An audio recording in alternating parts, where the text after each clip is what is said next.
Hello everybody, welcome to DS edu circle. तो आज की इस वीडियो में CGPSC pre, CGPSC ACF, CG Vyapam और छत्तीसगढ़ के अन्य सारे कंप्यूटर एग्जाम्स जिनमें छत्तीसगढ़ के इतिहास से क्वेश्चन पूछते हैं, ठीक है, उनके लिए यह वीडियो महत्वपूर्ण होगा।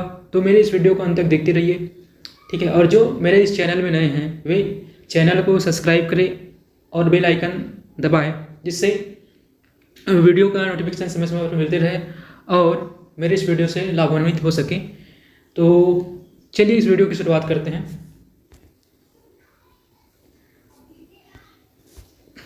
तो पहला क्वेश्चन आपकी स्क्रीन पर आ गया है। ये छत्तीसगढ़ के प्रथम पुरातत्ववेत्ता थे। Option A Lochan Prasad Pandey, option B Shankar Tiwari, option C Jagannath Prasad Bahane, option D Madhavrao Sapre. तो इसका आंसर दीजिए आप लोग कमेंट बॉक्स पर, ठीक है। तो इसका आंसर होगा ऑप्शन ए लोचन प्रसाद पांडे, लोचन प्रसाद पांडे, ठीक है। इसके एक्सप्लेनेशन की अगर बात करें हम, तो लोचन प्रसाद पांडे छत्तीसगढ़ के प्रथम पुरातत्ववेत्ता थे, ठीक है। किरारी के काष्ठ स्तंभ तथा गुंजी का शिलालेख इनकी प्रमुख क्या है, पुरातत्व संबंधी निबंध है, ठीक है, याद रखिएगा। किरारी के काष्ठ स्तंभ तथा गुंजी का शिलालेख इनकी पुरातत्व संबंधी निबंध है, याद रखिएगा। नेक्स्ट क्वेश्चन देखते हैं। ये क्वेश्चन नंबर 2 आपकी स्क्रीन पर। छत्तीसगढ़ की प्रथम इतिहासकार है। ऑप्शन ए कवि गोपाल मिश्र, ऑप्शन बी अंग्रेज अधिकारी चीस्म, ऑप्शन सी बाबू रेवाराम, ऑप्शन डी पंडित शशिधर। तो इसका आंसर दीजिए आप लोग। तो इसका आंसर होगा ऑप्शन सी बाबू रेवाराम। बात करें बाबू रेवाराम की, तो ये छत्तीसगढ़ के प्रथम इतिहासकार हैं। इन्होंने विक्रम विलास नामक ग्रंथ की क्या की थी, रचना किया था, याद रखिएगा। इन्होंने विक्रम विलास नामक ग्रंथ की रचना किया था, ठीक है, याद रखिएगा। नेक्स्ट क्वेश्चन देखते हैं। क्वेश्चन नंबर 3, प्रागैतिहासिक काल से लेकर ऐतिहासिक काल तक के चित्रित शिलालेख कहाँ हैं। Option A Singhanpur Raigarh, option B Ramgarh की पहाड़ी Surguja, option C Chandkuri Raipur, option D Kutumsar Bastar. तो इसका आंसर होगा ऑप्शन ए सिंघनपुर रायगढ़। प्रागैतिहासिक काल से लेकर ऐतिहासिक काल तक के चित्रित शिलालेख जो है सिंघनपुर रायगढ़, सिंघनपुर के ऊपर रायगढ़ में प्राप्त हुए हैं, ठीक है, याद रखिएगा। नेक्स्ट क्वेश्चन देखते हैं। क्वेश्चन नंबर 4 ये आपकी स्क्रीन पर। तो रायगढ़ की कब्र पहाड़ से किस युग के औजार प्राप्त हुए हैं। ऑप्शन ए पाषाण युग, ऑप्शन बी मध्य युग, ऑप्शन सी कांस्य युग, ऑप्शन डी लौह युग। तो इसका आंसर दीजिए आप लोग। तो इसका आंसर होगा पाषाण युग, पाषाण युग है, ठीक है। हम बात करें रायगढ़ की कब्र पहाड़ से, तो पूर्व पाषाण और उत्तर पाषाण कालीन यहाँ पे औजार मिले हैं, ठीक है, याद रखिएगा। पूर्व पाषाण कालीन और उत्तर पाषाण कालीन औजार रायगढ़ की कब्र पहाड़ से मिले हैं, तो इस बात का आप लोग ध्यान रखिएगा। अगला question, next question, question number 5 ये आपकी स्क्रीन पर। छत्तीसगढ़ में 1953 में सिरपुर का प्रथम पुरातात्विक उत्खनन कार्य किसके निर्देशन में आरंभ हुआ। Option A Cunningham, option B Moreshwar Dikshit, option C Lochan Prasad Pandey और ऑप्शन डी के.डी. वाजपेयी। तो चलिए इसका आंसर दीजिए कमेंट बॉक्स पर। तो इसका आंसर आएगा ऑप्शन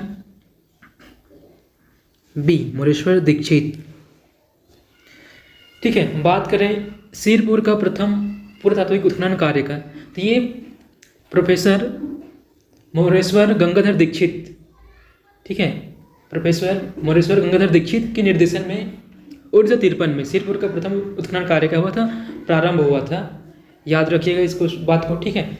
अगला क्वेश्चन, नेक्स्ट क्वेश्चन देखते हैं। क्वेश्चन नंबर 6 है।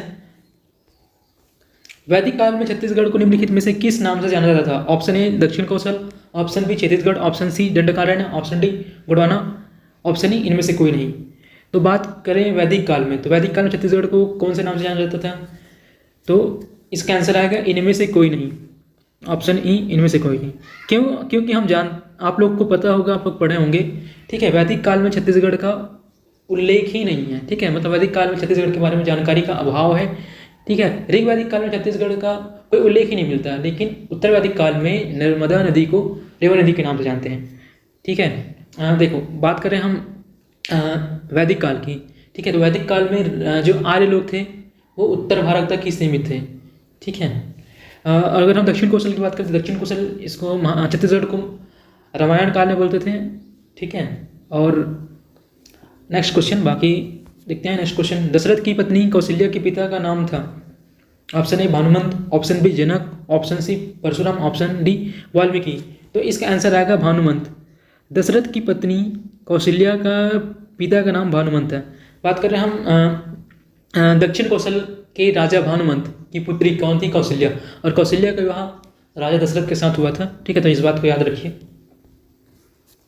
क्वेश्चन नंबर 8, वाल्मीकि रामायण के अनुसार राम ने दक्षिण कौशल का राज्य किसे दिया था?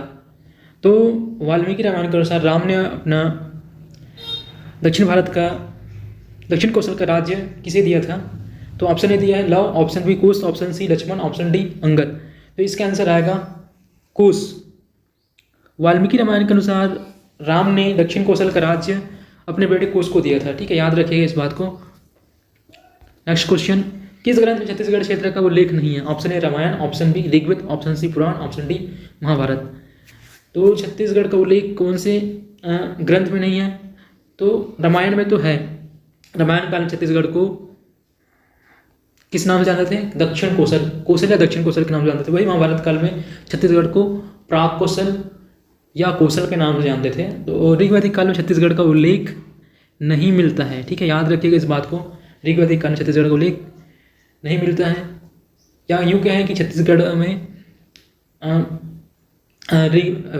वैदिक युग में जानकारी का अभाव रहा है, और ऋग्वैदिक आर्य जो थे केवल उत्तर भारत तक ही सीमित थे, ठीक है। तो याद रखिए इस बात को। क्वेश्चन नंबर 10, वैदिक काल में छत्तीसगढ़ को निम्नलिखित में से किस नाम से जाना जाता था? Option A Dakshin Kaushal, option B Chhattisgarh, option C Dandakaranya, option D Gondwana, option E इनमें से कोई नहीं। तो यहाँ पे क्वेश्चन है वैदिक काल में छत्तीसगढ़ को निम्नलिखित में से किस नाम से जाना जाता है? तो इसका आंसर आएगा ऑप्शन ई, इनमें से कोई नहीं। अभी हम 1-2 क्वेश्चन में और देखे थे कि वैदिक काल में छत्तीसगढ़ का कोई उल्लेख ही प्राप्त नहीं होता है। तो इसका मतलब साफ है कि छत्तीसगढ़ को वैदिक काल में किसी भी नाम से नहीं जाना जाते थे, ठीक है। मतलब इनमें से कोई नहीं आएगा इसका आंसर। तो ये था हमारे 10 महत्वपूर्ण क्वेश्चन।